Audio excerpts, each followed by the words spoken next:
Question 26. A hydrocarbon contains 14.5% hydrogen. If the molar mass of the hydrocarbon, so we are given the molar mass, determine molecular formula of the hydrocarbon. So the question we are going to answer is to come up with the molecular formula. This can only be possible if we can come up with the empirical formula. To get the empirical formula, there is a template that we need to use to work out. And on the template, the first item on that table is element, because a hydrocarbon is a compound. It has carbon and hydrogen.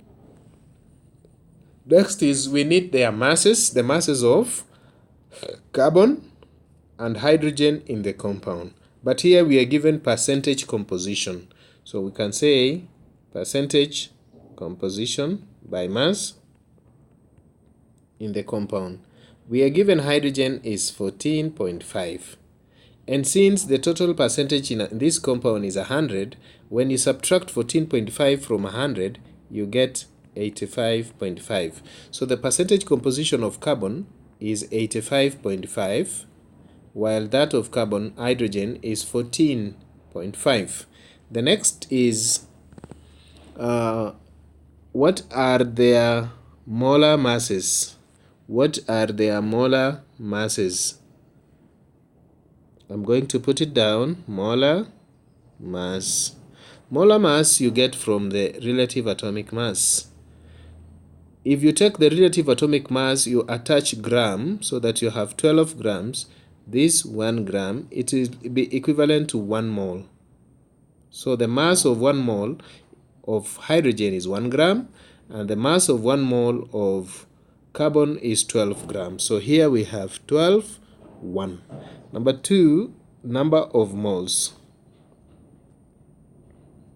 How do you work number of moles? The formula is number of moles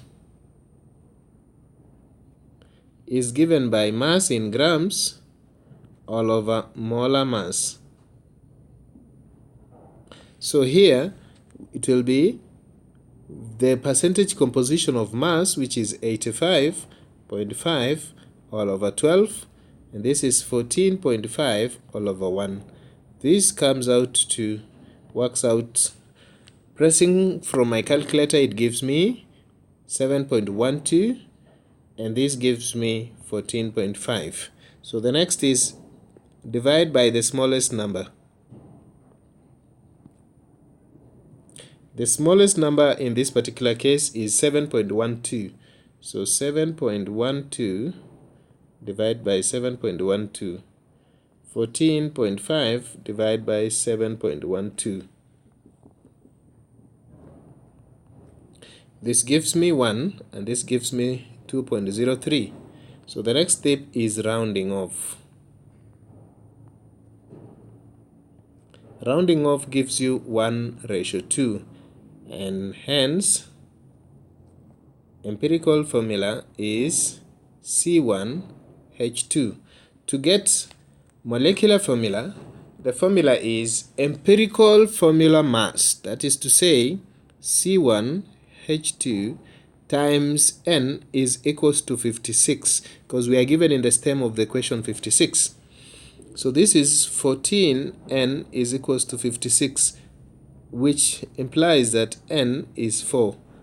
And hence, molecular formula is C1H2 times 4, which gives us C4H12 as the answer. So we have the answer now for this question as C4H14.